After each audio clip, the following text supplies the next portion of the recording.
What's up, family? Gerald the Bossman here. You're tuned into the Bossman Show on AM 1010, AM 1430, 1055 The King. Let the King out at 105theking.com and the Bossman Show at bossmanshow.com. Hit me up on Instagram, The Bossman Show, Twitter at Bossman Show, and Facebook, Bossman Show. It's the Bossman on your radio. Listen to the Bossman Show with your host, JR, Saturdays at 9 a.m. right here on AM 1010, The King. What's up, good people? Bet Online is your number one source for all your betting needs. The latest odds, lines, and matchup reports for baseball, boxing, golf, and more. Bet Online continues to be the fastest and easiest way to place your wagers, including live betting and your favorite casino and card games available to play right from your phone. Head to the website or use your mobile device to sign up today and get in on the action. Remember to use your promo code BELIEVE, B-L-E-A-V, for your 50% welcome bonus on your first deposit. Bet Online, where the game starts. BS3 Network, changing the way you watch TV. Yes, BS3 Network, changing the way you watch TV, covering content and hot topics from A to Z, sports, music, society and culture, movie reviews, you name it, we have it. Check it out on bs3network.com or check us out on Roku, BS3 TV on Roku, as well as check out your favorite podcast on all podcast platforms or Spreaker.com/BS3 Network. You are now tuned to BS3 Network.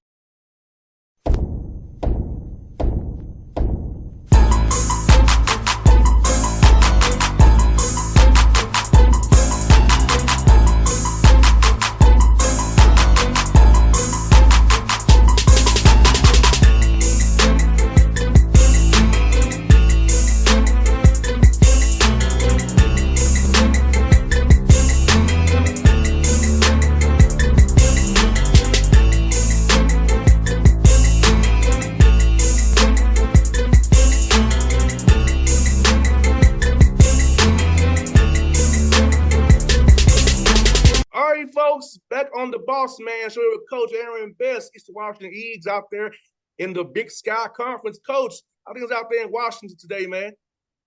Beautiful, actually. The weather turned at the right time. We're going to hit 80 this weekend. Things are good. Out of school here in a week and a half, and we'll be on to summer preparations here pretty soon. No doubt. Coach, I'm asking you, man, you've been your alma mater, or talking offline, 28 years, man, except for that 1 year in Toronto Argonauts, man. So how does it feel to be in one place so long? I have to move your family, build a life out there, man, and just have something you really care so much about that you're leading. Yeah, I wouldn't be able to compare it to anything else because that's all I know, which could be good or could be not good. But in this profession, as you know and we know, that that's quite the small percentage of us that don't have to pick up and move and put your family, in the crosshairs of that. My wife's an alum of the university as well, so we both have our degrees from here. So it's a special place, special people, and we've been able to do some special things with those people around us. So blessed in a lot of ways, fortunate not to have to pick up and move, still going to compete at the place I once played at and watch these guys grow and develop it, 5 years and then go make the world a better place. So I put everything I can into this place because it gave me a great foundation for my teachings when I graduated from here back in 2001. And Coach, man, for you, at what point in your career you decided you want to get into coaching? I know that's a different kind of from a player going to a coach. For you, when did you kind of get the bud to want to become a coach, man? Man, that's an easy question. That's a great question. I never wanted to get in college coaching. I came to Eastern to compete at the Division I level as an offensive lineman. I was not a full scholarship kid. I was a partial scholarship kid, and fought my way up the depth chart and earned a full scholarship. But I came here as equally as important to be a teacher at the high school level. I want to teach and coach. I want to give back. Both my parents are teachers in public education, and I think it's kind of in the blood. After I got done with my degree, I was asked to stay around. There's a head coaching change, and he was bringing a new offensive line coach in and wanted me kind of to mentor the new O-line coach with the schemes that I was once coached in. And so I started working on my master's degree in teaching.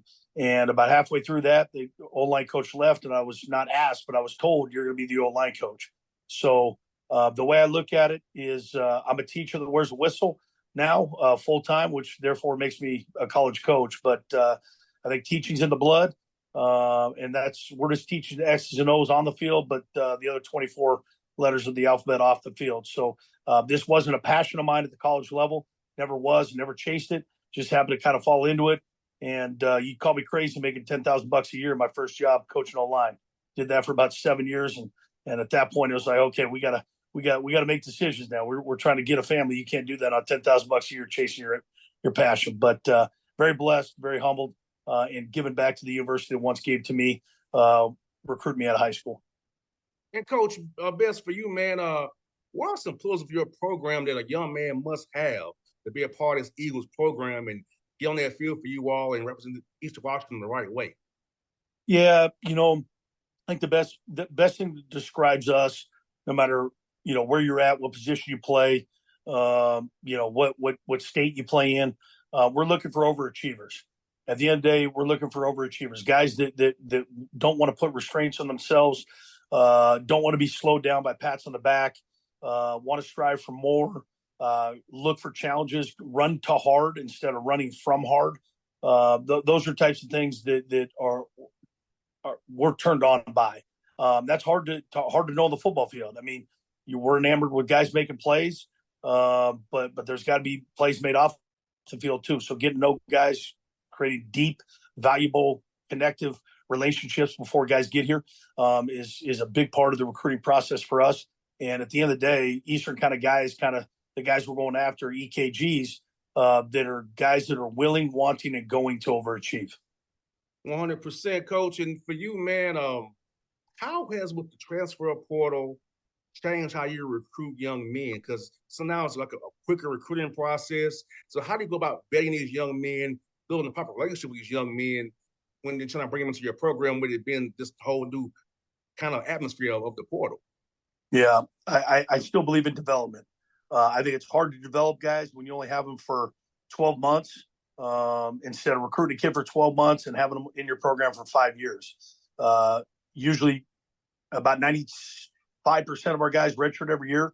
So we'll have 95% of our guys here for 5 full falls and 5 full years academically. I think when you turn over your roster fast, it's kind of like speed dating. You don't really get to know the people, and you don't really vibe with people. You don't really gel with people, and it's hard to build trust in that short amount of time. So our foundations have always been, even before the portal was here, that we're going to be, high school based developmental program, and we're going to build trust before the guys get here, and then build relationships when they are here through football.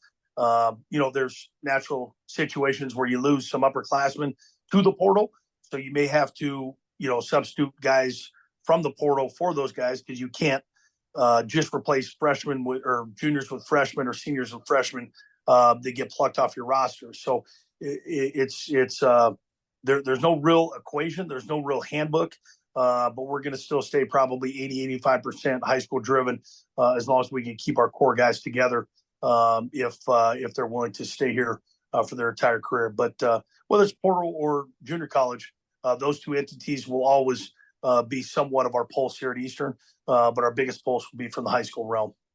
100%, Coach. And Coach, for you, man, how important is summertime development opportunities for these young men to get them to get so stronger and faster, but also get their skills for position groups better this summer? So how do you kind of balance workouts between doing team stuff versus just individual workouts, get guys bigger, stronger, faster, and get their skills and their positions even better? Yeah, we're in a unique situation here because we're a quarter school. So we don't get out here until another week and a half. So we're still structured. Guys are still taking classes. Guys are still lifting in their normal lift times. Then we'll give them a little bit of time off. We only have about a 5-week, air quote, summer access piece this year because we will report at the end of July, playing a Thursday night before Labor Day. So we have 5 weeks this go round, but we're a quarter school, so we don't get out till mid-June. So it's a quicker turnaround than most. Not a semester school where they have a 3-month summer program. We have a 6-week summer program usually. I think a lot of development in the summer comes from the guys within themselves. Our strength conditioning people do most of the work, and I'll be honest with you, they get sick of us as much as we get sick of them during the year. They want time away from us. So I think July is a great opportunity to step away a little bit, let them kind of coach each other up, be around the strength coaches as much as they can, develop some bonds with the freshmen coming in for the first time, and then get back at it in August. So huge development. I think teams in fall are built from January through July. You don't build in the fall. You build on what you've built when fall comes. So summer's important, but summer's not here yet for us for another 3 weeks. And Coach, for you, man, in the Big Sky Conference, Coach, it's definitely high quality football, man. So talk about how it's gotten better over the years, man, and just seeing what Montana State's done, man, different schools out there, man, have done, man, and competing the right way. How that makes your guys excited to compete against teams like that, make you want to raise your level and be even better year after year and day by day. Yeah, I think the quality of this league, haven't seen it from different chairs as a player, as an assistant, as a head coach. The quality of coaching is top notch. The quality of players that are being recruited to be able to be coached and developed by these programs and these coaches is top notch. It's better than it's ever been. And I feel like I've said that about the last 5 or 6 years as head coach. I wouldn't have been able to say that as an assistant. There was kind of a top third tier of teams, and then everybody else. Now you got to bring your A game to give yourself a chance in any game this go round in this gauntlet of a league. So there's always a surprise team or two every year for about the last 4 or 5 years. Montana just played in the national title game this last fall. We had played in the national championship game in 2018 season. Montana State's played in it. So 3 of our teams, 3 different teams the last 6 years have played in the national title game, which shows parity, but it's not just solid parity. It's great parity in terms of the greatness of the league. So I give a lot of credit to the coaches. I give a lot of credit to the Big Sky Conference, giving us resources to be able to work from. And then obviously the players get the most credit with their development and what they've done with this conference, and arguably one of the best conferences, if not the best conference in the nation over the last probably 4 to 5 years. And Coach Best, man, for a lot of guys look at FCS as lower league football. I think that's BS. I think it's high quality football going to FCS.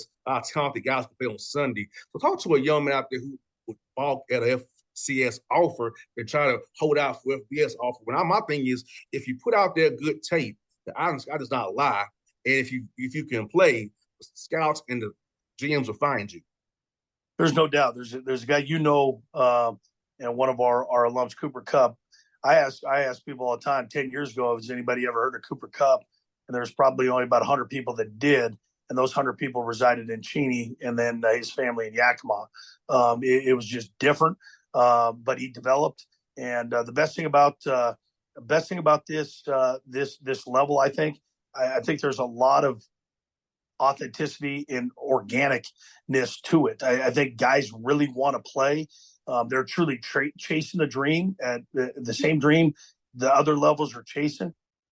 I think guys truly want to get the most out of themselves. I think there's a chip on your shoulder. You're at FCS level. There's guys gives you a little bit more drive, but it doesn't matter where you play. You know this, and I know this.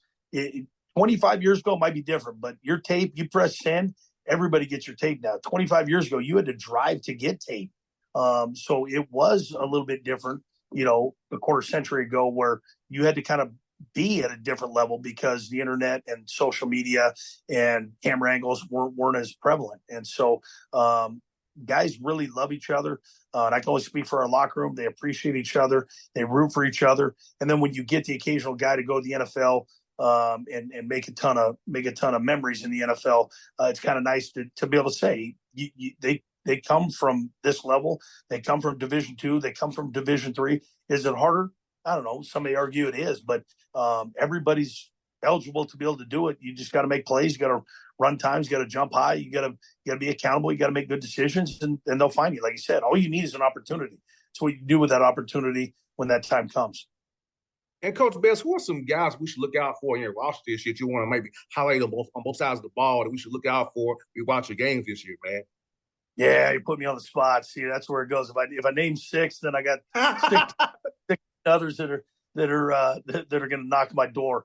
I would say our quarterback coming back, Jacob Desperas, coming back for year 2 in his position. Last year, he's a first-year starter, had a great season. He's only going to get better. And his main target is Efton Chisholm, who's an All-American receiver for us last year. Efton Chisholm, the third. He comes back to the senior this year to kind of lead the wide receiving core. As far as that is concerned, on defense, we lost one of our DBs to the portal, but guys are going to step up, and likes of Kentrell Williams Jr. at safety, Derek Ganter Jr. at safety, and we got some guys on the edge that I think are going to be able to make some hay up front to make our DBs better. But trying not to single out too many guys, because again, that those guys come knocking on my door saying, "What about me, Coach?" To be determined. We got some young guys that haven't put on tape yet, but I think we're really, really excited about. But you know as well as I do, you're evaluated when the spotlight's on. When the game tape rolls, that's where it's at. We care how you practice for sure, but at the end of the day, when they're keeping score, how do you play? How well do you play? How consistent do you play? I think we got some good ones. I think we're motivated. I think we got a chip on our shoulder. I think we're close. We just need a breakthrough. And Coach, you have a exciting non-con schedule with Monmouth, Drake coming to you, man, and Southeast Louisiana down at the Hammond, and also playing at Nevada. How fun is that for you guys to challenge yourself early in the year, man, beginning at Big Sky play, see where you are for us, that preparation you put in during the 6 weeks of summer and then fall camp for that first game against Monmouth, and down the rest of that non-con schedule there? Yeah, I tell you, that's another challenging piece with FCS and especially these. So we've always challenged ourselves in the non-conference schedule. I think it's important. It's hard to get games. We're on the West Coast. There's only so many schools out on the West Coast. So anytime we get games on anybody, we sign that thing and hope that ink dries quick. It's not easy, and it's getting harder. But to have our first 2 games at home to start out the season, I think is huge. And then we returned a trip to Sela. They came up last year to face us, so that's a home and home. So we return the favor to go back to them in Hammond, and then our FBS game, which we usually have 1 a year for sure, sometimes 2 in some seasons, is in Reno. I think it's a mix of FCS and FBS. I think it's a mix of home and away, West Coast, Midwest, and then 1 in the South. I think that'll show us kind of where we anticipate to go with that first Big Sky game against Montana at home. So 12-game season, always going to try to play 12 in a 12-game season, play as many games as we can given the schedule that we have. But excited about this non-conference schedule that hopefully sets us up for what we all know is going to be a tough Big Sky schedule. Man, 100%, Coach. And for you, Coach, I know, so when you get some – Coach, when you're not coaching football the way you're doing, how do you kind of get some time for yourself to relax and decompress a little bit and get away from the game that you and I both love so much? That's easy. I sleep well night, whether it's the night before a national championship game or whether it's during spring break when our kids aren't around. I'm very fortunate to be able to unplug. I don't take my work home with me. As a head coach, you kind of have to involuntarily a little bit with some things, but I've been able to separate ball from the family at home. I love to golf. Love to hang around my 3 kids. I got a 16-year-old boy, 13-year-old girl, and a 10-year-old girl. Lovely wife. She's all sports all the time. She tailgates with the best of them. She goes with us on trips. I mean, she's an Eagle at heart. Loves some family time. But I'll be honest with you, I love just being a homebody at home. At the end of the day, you're running 100 miles an hour, a ton of different directions. Sometimes to decompress is to do nothing. And being at home and just hanging out, having game nights and really, really enjoying the few weekends, the few weeks that you have downtime wise with your family is important, because before you know it, 2 years from now, son's going to go off to college. All of a sudden now we're down to 2 in the house. And so it's balance is how you define it. In a small town, it's a lot easier to balance than in a big town, because I got a 10-minute drive home. All the kids go to school 2-3 miles away from where we are here at University. So we're fortunate the area and the place we're at. But I love me some golf. Love me some competition. But I love to follow my kids around, my wife around, in terms of enjoying their competitions and their events as well. Coach, the only golf I do is at Top Golf. I can't get on the course. Better step your game up. Play it real. Seriously, Top Golf's fun. But I'll tell you what, golf's the most humbling sport there is. And when you get out there, as much as us people, if people these days want to blame everybody else, there's no one to blame at golf but yourself. It's a single person sport, and it's like you can blame the wind all you want, but those three others in your foursome, they got the same wind they're playing with. It's a fun game, very humbling game, but you don't appreciate it until you actually do it. And I didn't appreciate it until about 20 years ago, but I was told in this profession, you need to learn how to golf because you're going to have many people that golf, whether it's coaches and or fundraisers to be able to golf. And that's how I got into it. Never golfing growing up. So I enjoy it, but gosh, it frustrates the heck out of me. I'll tell you that. Coach, for me, golf and tennis both devolved into baseball for me. I start swinging wildly. Like when I play tennis, the ball goes over the fence, and then with golf, the ball just goes to the left. Yeah. I tell you what, you might be onto something. You might be able to do startup top baseball. yes, because everything I do devolves back into my baseball swing, man. Right. It's so embarrassing, but it's the truth. Yeah. There's no bad day on the golf course.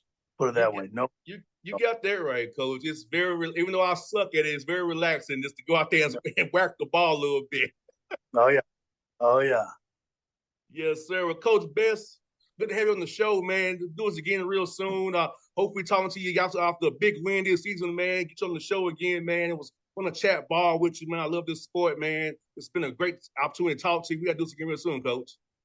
Thank you. It's always nice to talk about Eastern in a national spotlight, and I appreciate you stretching it all the way to the ATL. Anytime I get a chance to talk about this university, these kids, or this program, I will not say no. So appreciate your time. And you keep doing what you do. We'll keep doing what we do. We'll connect at some point down the road. Sounds good, Coach. It was fun, man. All right, my man. All right. BS3 Network. Changing the way you watch TV. Yes, BS3 Network, changing the way you watch TV, covering content and hot topics from A to Z. Sports, music, society and culture, movie reviews. You name it, we have it. Check it out on bs3network.com or check us out on Roku, BS3 TV on Roku, as well as check out your favorite podcast on all podcast platforms or Spreaker.com/BS3 Network. You are now tuned to BS3 Network. What's up, good people? Bet Online is your number one source for all your betting needs. The latest odds, lines, and matchup reports for baseball, boxing, golf, and more. Bet Online continues to be the fastest and easiest way to place your wagers, including live betting and your favorite casino and card games available to play right from your phone.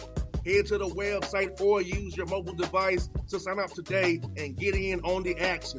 Remember to use your promo code BELIEVE, BLEAV, for your 50% welcome bonus on your first deposit. Bet Online, where the game starts. What's up, family? Jared the Bossman here. You're tuned into the Bossman Show on AM 1010, AM 1430, 1055 The King.